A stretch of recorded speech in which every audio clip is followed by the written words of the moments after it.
जब लोग हमसे कुछ टाइम मांगते हैं तो हम उन्हें ये कहकर टाल देते हैं कि हम बहुत बिजी हैं, या फिर कभी कभी हम खुद के लिए ही टाइम नहीं निकालते हैं। हम ऐसा सोचते हैं कि खुद के लिए टाइम निकालने का मतलब होता है टाइम को बर्बाद करना। लेकिन क्या आप जानते हैं कि आपको दिन में कभी ना कभी पर्सनल टाइम की जरूरत होती है।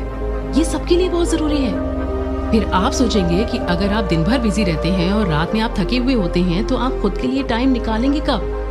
तो ऑथर बताते हैं कि आप सुबह के टाइम को अपना पर्सनल टाइम बना सकते हैं। इसके लिए आपको बस ये करना होगा कि आप अभी सुबह जिस टाइम पर उठते हैं आपको उससे 30 मिनट पहले उठना होगा। अब बात ये आती है कि आप सुबह जल्दी उठें कैसे? तो किसी भी काम को करने के लिए प्लानिंग की जरूरत होती है और इसके लिए भी एक प्रॉपर प्लानिंग चाहिए। जैसे कि आप अगर अचानक ही अपने उठने के टाइम को 30 मिनट पीछे कर देंगे तो शायद आप 2 या 3 या ज्यादा से ज्यादा 1 वीक तक ऐसा कर पाएंगे और उसके बाद आप फिर से पुराने रूटीन को ही फॉलो करेंगे। इसीलिए आपको डायरेक्ट 30 मिनट पहले उठने के बजाय 10 या 15 मिनट पहले उठना होगा। फिर 3-4 दिन तक आप 10 या 15 मिनट पहले ही उठें। एक बार जब आपको ये टाइम कंफर्टेबल लगने लगे तो फिर से आप इस टाइम को बढ़ा सकते हैं। लेकिन आपको सिर्फ उठने के टाइम को ही कम नहीं करना, बल्कि आपको रात में सोने के टाइम को भी कम करना होगा। यानी कि अगर आप सुबह जल्दी उठते हैं तो आपको सोना भी जल्दी होगा। अगर आप ऐसा नहीं करेंगे तो आपको दिन में ही नींद आने लगेगी और आप अपने काम पर फोकस भी नहीं कर पाएंगे। एक बार जब आप अपने सुबह उठने के गोल को अचीव कर लें तो फिर आप अपना पर्सनल टाइम खुद के साथ बिता सकते हैं। आप अपने इस पर्सनल टाइम में कई चीजें कर सकते हैं, जैसे कि मेडिटेशन करना, सेल्फ हेल्प बुक्स पढ़ना, एक्सरसाइज करना, टू डू लिस्ट बनाना, अपने गोल्स को पहचानना और फिर अपने गोल्स को अचीव करने के लिए कुछ प्लान्स बनाना। जैसे कि अगर आप कोई स्टूडेंट हैं और आप एग्जाम में अच्छे मार्क्स लाना चाहते हैं तो सुबह में आप एग्जाम से रिलेटेड कुछ प्लान्स बना सकते हैं, या फिर अगर आप ऑफिस में जॉब करते हैं तो सुबह के टाइम आप अपने प्रेजेंटेशन से रिलेटेड कोई प्लान बना सकते हैं। अगर आप सुबह के टाइम कोई काम करना नहीं चाहते तो आप मेडिटेशन कर सकते हैं या एक्सरसाइज कर सकते हैं, जिससे आप दिन भर खुद को रिफ्रेश महसूस करेंगे और एनर्जेटिक रहेंगे। अच्छा, सिर्फ सुबह उठ जाने से हमारी प्रोडक्टिविटी में सुधार नहीं आता। सुबह के बाद आपके दिन भर की प्लानिंग क्या होगी इसके बारे में आपको पता होना चाहिए।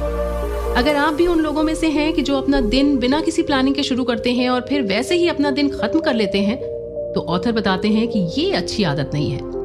हर सक्सेसफुल इंसान की एक आदत होती है कि वो अपने दिन की प्लानिंग पहले से करते हैं। आप सुबह के समय अपने पर्सनल टाइम में 5 मिनट का टाइम निकालकर अपना टू डू लिस्ट बना सकते हैं। इस तरह से आपको पता होता है कि आपको एक दिन में कौन कौन से काम करने हैं और इससे आपका बहुत ज्यादा टाइम बच जाता है। आप बेकार की चीजों में अपना टाइम वेस्ट नहीं करते और इससे आपकी प्रोडक्टिविटी भी बढ़ती है। आपके लिए जो काम ज्यादा इंपॉर्टेंट है आप उन्हें स्टार से मार्क भी कर सकते हैं, जिससे आप ज्यादा इंपॉर्टेंट कामों पर ज्यादा ध्यान दे पाए। एक बार जब आप ये तय कर लेते हैं कि आपको दिन में कौन कौन से कामों को करना है तो उसके बाद आप उन कामों को करने की छोटी तैयारियां कर सकते हैं। जैसे कि अगर आप अगले दिन कुछ लिखने वाले हैं तो आप उसके स्ट्रक्चर की प्लानिंग बना सकते हैं। इससे आप किसी भी काम को तेजी से शुरू कर पाएंगे और जल्दी खत्म भी कर पाएंगे। ऑथर कहते हैं कि आप जितनी जल्दी अपने दिन के सबसे इंपॉर्टेंट कामों को कर लेते हैं तो आपको उतना ही अच्छा फील होता है। नहीं तो इस बात का रिस्क होता है कि आप उन जरूरी कामों को कर पाएंगे भी कि नहीं। सुबह के समय सबसे अच्छा काम होता है फ्रॉक काम को करना। अब आप कहेंगे कि ये फ्रॉक काम क्या है, तो हम आपको बता दें, फ्रॉक का मतलब है सबसे मुश्किल काम। ऑथर कहते हैं कि हम सबसे ज्यादा मुश्किल कामों को ही पोस्टपोन करते रहते हैं। लोग ऐसे कामों से बचते हैं क्योंकि उन्हें ये ज्यादा मुश्किल लगता है। लेकिन अगर आप सुबह सबसे पहले इन्हीं कामों को करें या इनके बारे में सोचें तो आपका बाकी दिन बहुत आसान हो जाता है। ऐसे कामों की प्रॉब्लम एक्चुअली ये होती है कि जब आप किसी भी काम को अधूरा छोड़ते हैं तो हमेशा उस काम के बारे में सोचते रहते हैं और सोचते सोचते वो काम आपके दिमाग में ही बहुत बड़ा हो जाता है, जिससे ये काम जितना है उससे भी ज्यादा मुश्किल लगने लगता है। जाहिर है जितनी जल्दी आप ऐसे कामों को करेंगे उतनी ही जल्दी आप टेंशन फ्री हो जाएंगे और अपना ध्यान बाकी के कामों पर लगाएंगे। तो अब बात ये आती है कि आप ऐसे कामों को करें कैसे। तो सबसे पहले आप ऐसे कामों के लिए खुद को मेंटली प्रिपेयर करें। जैसे कि अगर आपको किसी नाराज क्लाइंट को फोन करना है तो सबसे पहले आप खुद को मेंटली प्रिपेयर करें।